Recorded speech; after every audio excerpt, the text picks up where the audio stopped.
you doing? This is Coffee Break. Yeah, we've been talking extensively about the California primaries. And there absolutely has to be fraud here, okay? There's just no question about it in my mind, or a lot of others. But what I like the idea that actually the president, Donald Trump, is getting involved in this. In fact, he's got... I mentioned in my yesterday's podcast about Harmeet, Dhillon, from the U.S. AG. She's an assistant attorney general, but they got her investigating this fraud right now. But I guess they started this fraud, not the fraud, but investigating the fraud. They did it a couple of months ago. They started on this, and so they've been watching it. They've been monitoring it. This one thing called. It's ISIS, okay, and they've been monitoring the California votes, and I said yesterday in my podcast and it goes the same today, because even now today Rahman is as a point ahead. Yesterday she was a point behind. Well, Bass has been ahead. Bass has been consistent, 35%, okay, straight across the board, but Pratt. He was always right around 29, 30%, right around in there. Now he's around 26, 27. And now this Rahman is a point ahead of him. Now they're wanting to call the race. Of course they want to call the race now because they got their two Democrats in front. But I guess they're not going to call. And Pratt is staying positive. He said, we've got, I guess they got 300,000 or so, or a million, and maybe up to a million more votes left to count. And so we have a lot more votes to count. But, I think these votes that are coming in now are ones that were, they went out, they actually had film of guys out with the homeless. They would give them, $20 and a pack of smokes, and they'd say, here, sign this ballot here. And they would take the ballot and fill it out the way they wanted. Because then they had an influx of ballots coming in for Rahman, nothing coming in for Pratt, and the same coming in basically, I guess, for Bass, because she's been staying right at 34, 35% consistently. So she's been getting like the same amount all the time. Now, she should be more like 50% because she is the incumbent. But this Rahman has come out of nowhere. Now, about a month or maybe 2 months ago, I did a podcast on this Rahman before Spencer Pratt ever got involved into this, wanted to become the mayor of Los Angeles. So they had this Rahman. They're talking about her, and they're saying how Pratt, Karen Bass, how she had, burnt down, the Pacific Palisades and Altadena and so on, and she was out of the country, and so they were saying this Rahman was going to come in, it's going to take her place, because she was part of the Los Angeles, the city. She was a member of the city council. That's what she was. She was a councilwoman, and she decided to run for mayor. Well, this Rahman, she's a socialist Democrat, is what she is. She's just like that Johan Mondami in New York, and I guess the same crew, the same people that got him into office, is the one that's backing this Rahman. Apparently, she's Muslim. I don't know. I don't know what her nationality is. I think she is. I think she's from the Middle East, or born there anyway. But now she's running for mayor of Los Angeles, and if she gets in mayor, it's going to be another Johan Mondami here in Los Angeles. And that's what I said a couple of months ago when I did a podcast, and I just heard about her for the first time I ever heard about her. And so now she comes in. Spencer Pratt comes in. I mean, he kind of reminds me of Donald Trump in a way, where he just says what's on his mind, he says what he sees, and he tells you the truth. He doesn't give you he doesn't spin anything to make something sound like the way he wants it to sound. So I like Spencer Pratt. Now, of course, again, I'm not going to vote for Los Angeles mayor because I don't live there. But there's a lot of people in this country, across the country, who likes this Spencer Pratt. They really like him. And they said, like, he's a real deal. Unlike this Graham Prater in Maine, then they had Ro Connie over there, our Democrats, He's part of the House of Representatives from the state of California, and he's over there representing him.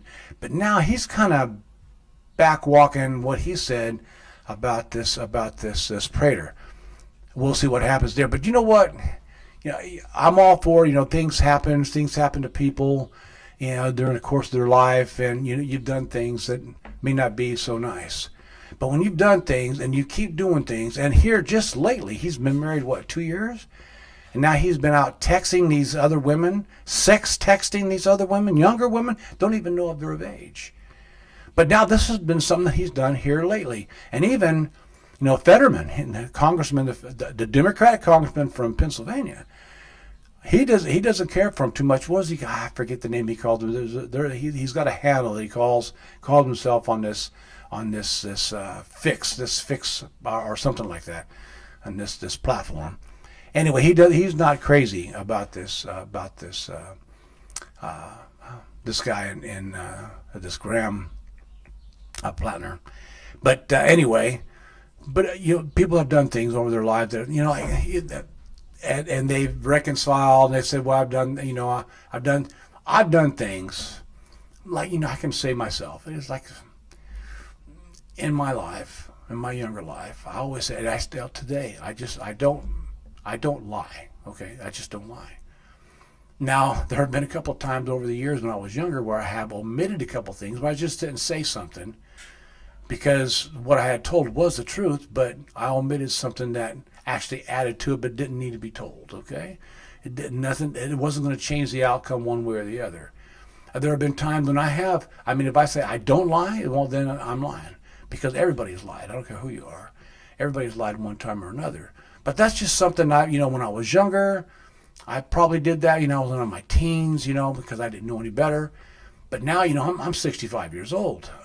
Things have changed. And I've done this, and I always told my boys growing up, I said, listen, if you always tell the truth, because if you lie, then you got to lie to cover the lie and cover for the other lie. And that's what this Graham Plattner is doing.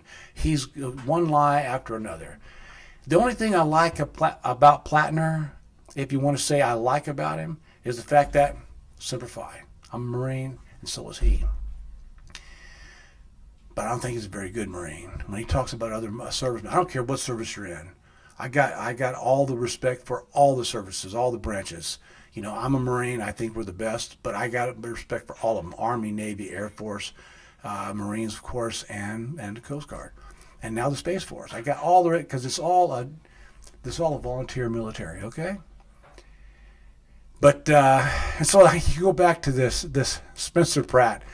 Everybody calls him, well, he did one of those reality shows when he was younger. So he's a reality show host. Okay, well then you can call me an actor, okay? Because he did this reality show thing for a short period of time. I don't even know if he did anything. He just tried this. So they call him a reality show host. Well, when I was, I guess I was 21, I went to Theater of Arts in Hollywood, and it was acting school. I went on Saturdays, me and my best friend Bill. We'd go there every Saturday, and we'd do improv.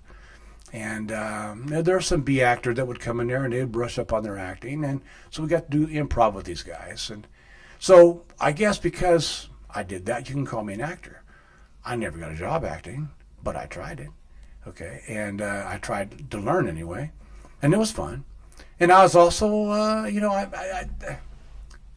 did a little modeling when I was at Mannequin Manor in Bakersfield. Okay, so you can call me. Maybe I did it 2-3 times. I don't know, a couple of times, but you can't call me that. Okay, it wasn't something I did for a long period of time.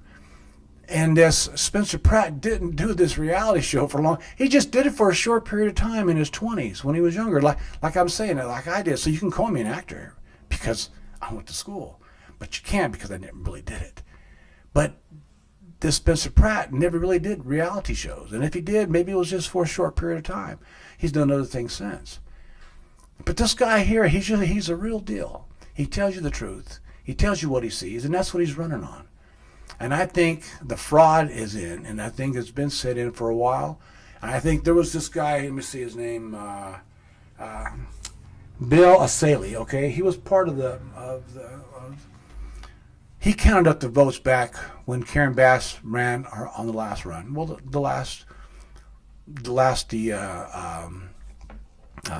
I guess wouldn't be called the midterms, when Donald Trump ran for president in 24.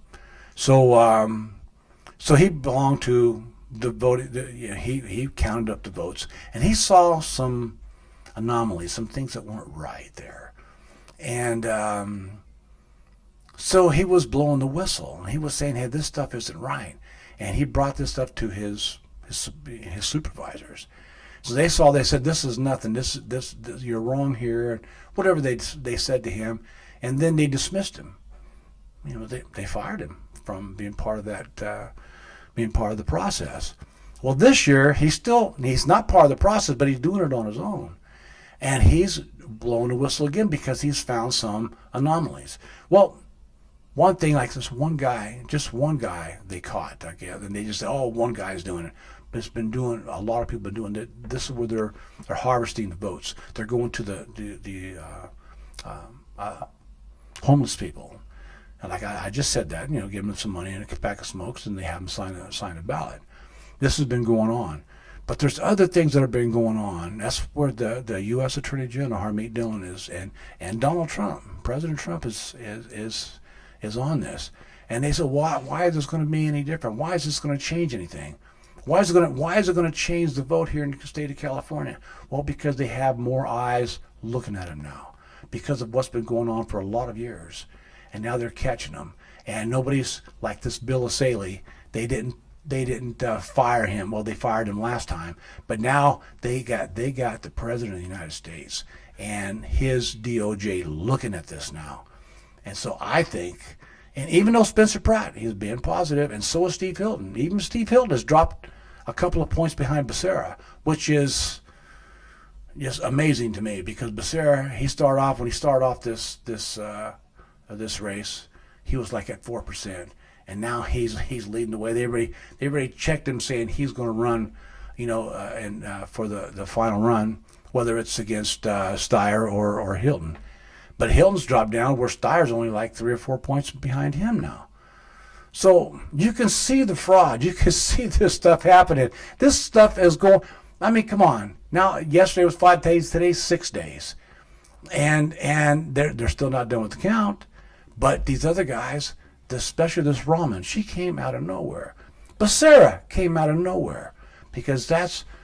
What did Gavin Newsom say? He's gonna break the glass ceiling. He's got something in store for California, where we're not going to have a Republican governor. We're not going to have a Republican mayor of Los Angeles. And he said he's going to break the glass ceiling. Something to that effect. So let's just continue watching. Continue, you know, Pratt, Hilton, stay positive. I'm staying positive, okay? And I think all you and even other Democrats, not just Republicans, but other Democrats and independents, stay positive. We're going to straighten this state out. This is the best chance we've had in a long time. And we have the president, we have the DOJ, Department of Justice, we have the U.S. attorneys here looking at this already, and been looking at it for a while. Not just lately. They've been looking at it for a while, so they've had their eye on this. So let's see what happens, okay? This is Coffee Break with Jimmy. And maybe you'll see you tomorrow. Yeah, we'll probably see you tomorrow. Whatever updates we have, okay? And please subscribe and comment. Please give me a comment. Let me know what you think. If you think I'm wrong, or you see there's something out of line, let me know, okay? We can talk about it, you know? I'm good about that, about talking with you, okay? So please subscribe, hit the like button and share, and hit the notification bell so next time I'm on, I'll see you then. Thanks.